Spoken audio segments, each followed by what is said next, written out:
प्रायः शिक्षक शिक्षण प्रक्रिया में शिक्षण अधिगम सामग्री की अनुपलब्धता से परेशान होते हैं।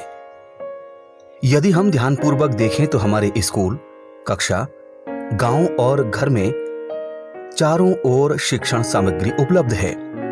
वास्तव में प्रकृति ही प्रयोगशाला है।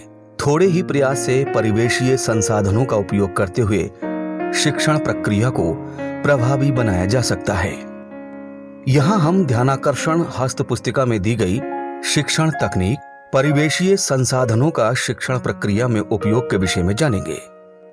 ऐसी वस्तुएं जो हमारे परिवेश में सहज रूप में पाई जाती हैं और उनका उपयोग हम सीखने सिखाने की प्रक्रिया के अंतर्गत करते हैं, उन्हें परिवेशीय संसाधन कहते हैं। शिक्षण अधिगम प्रक्रिया में उपयोगिता के आधार पर परिवेशीय संसाधन दो प्रकार के होते हैं।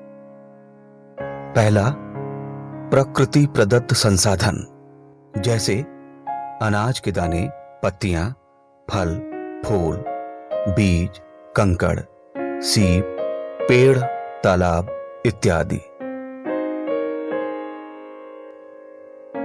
दूसरा, मानव निर्मित संसाधन, जैसे माचिस की तीलियां, आइसक्रीम में प्रयुक्त चम्मच, पेंसिल, रबड़, कटर, क्राफ्ट से बने सामान, विद्यालय में उपलब्ध वस्तुएं इत्यादि। आइए जानते हैं कि शिक्षण प्रक्रिया को प्रभावी बनाने में परिवेशीय संसाधन किस प्रकार महत्वपूर्ण भूमिका निभाते हैं। परिवेशीय संसाधनों के प्रयोग के दौरान बच्चे अपनी अधिकांश ज्ञानेंद्रियों के उपयोग से स्वयं करके सीख रहे होते हैं, जिसके फलस्वरूप उनका सीखना अधिक रोचक और स्थायी हो पाता है। विद्यार्थी शिक्षण प्रक्रिया में प्रयुक्त होने वाली शिक्षण अधिगम सामग्री से पूर्व परिचित होते हैं, इसलिए उनका उपयोग उन्हें रुचिकर लगता है। अब हम समझते हैं कि परिवेशीय संसाधनों के उपयोग से क्या लाभ हैं। बच्चे परिवेशीय संसाधनों के महत्व को समझ पाते हैं।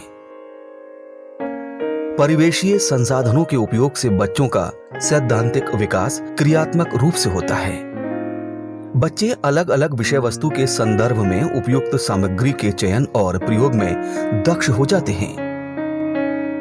बच्चों में प्रकृति के प्रति सम्मान और कृतज्ञता का भाव जागृत होता है। परिवेशीय संसाधनों का प्रयोग बच्चों की सृजनात्मकता के विकास में सहायक होता है।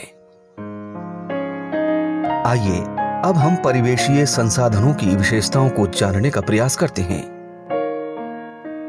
परिवेशीय संसाधन स्थानीय स्तर पर आसानी से उपलब्ध होते हैं। ये निशुल्क या कम दाम में मिल जाते हैं। इनके टूटने, फूटने, नष्ट होने या खो जाने का भय नहीं होता है। परिवेशीय संसाधन के माध्यम से कठिन विषय वस्तु की अवधारणा को स्पष्ट करने में आसानी होती है। बच्चे इन्हें स्वयं से परिवेश से प्राप्त कर इकट्ठा करने में मदद करते हैं, जिसके फलस्वरूप बच्चों का ऐसे संसाधनों से जुड़ाव हो जाता है। परिवेशीय संसाधन पर्याप्त मात्रा में सभी के लिए सर्वसुलभ हैं। आइए इस शिक्षण तकनीक को बेहतर ढंग से समझने के लिए आपको एक विद्यालय में लेकर चलते हैं, जहां इस समय अध्यापक बच्चों में बाष्पन और बाष्पोत्सर्जन की अवधारणा को स्पष्ट कर रहे हैं।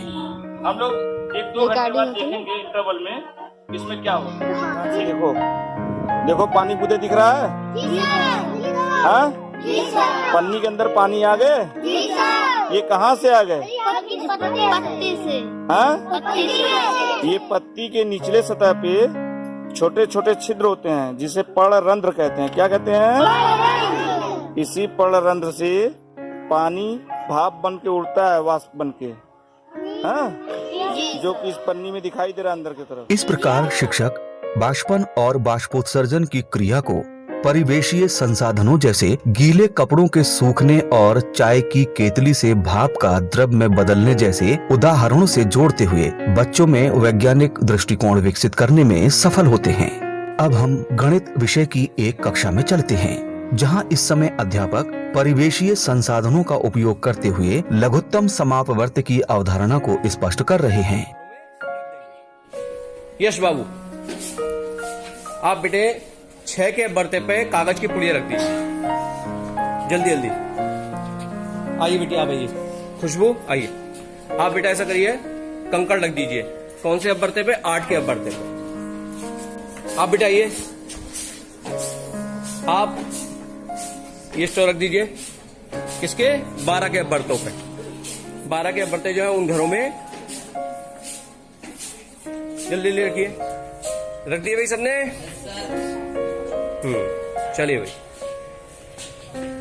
अब सब बच्चे बड़े ध्यान से देखेंगे।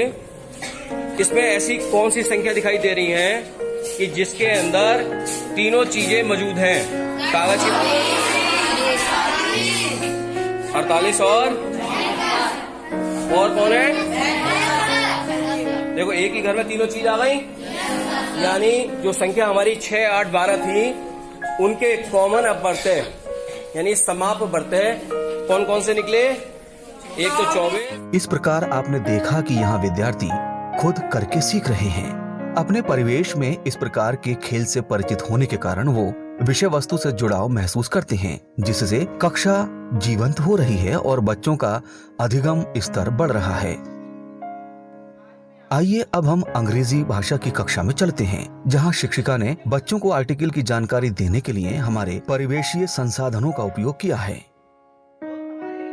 अल्फाबेट्स होते हैं 26 में से 2 भाग होते हैं, एक वॉवेल होता है और कॉन्सोनेंट। वॉवेल्स कौन कौन से होते हैं नितिन आप बताइए? A-E-I-O-U। A-E-I-O-U और बाकी जो होते हैं वो कॉन्सोनेंट। और कॉन्सोनेंट के आगे हम क्या इस्तेमाल करते हैं? A। जैसे टेबल हो गया, टेबल के आगे क्या लग रहा है? टी से स्टार्ट हो रहा है ना, तो क्या होगा? और टेबल। और उसके बाद क्या होता है दूसरा? एंड किसके आगे इस्तेमाल होगा? वॉवेल। जो शब्द A-E-I-O-U से स्टार्ट होंगे उनके आगे क्या लगेगा? एंड। तो जैसे अम्ब्रेला, अम्ब्रेला किससे स्टार्ट हो रहा है? यू से।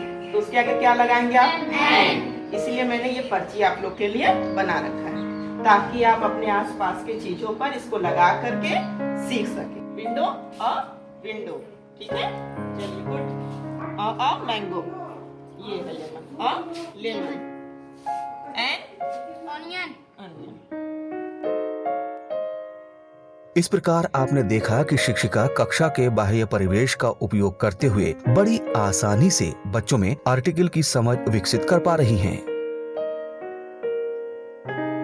यदि हम शिक्षण प्रक्रिया में परिवेशीय संसाधनों का उपयोग करते हैं तो निश्चित ही इससे विद्यार्थियों के दृष्टिकोण और विकल्प खोजने की प्रवृत्ति को प्रोत्साहन मिलता है और विद्यार्थी द्वारा अर्जित ज्ञान स्थायी और ग्राह्य होता है।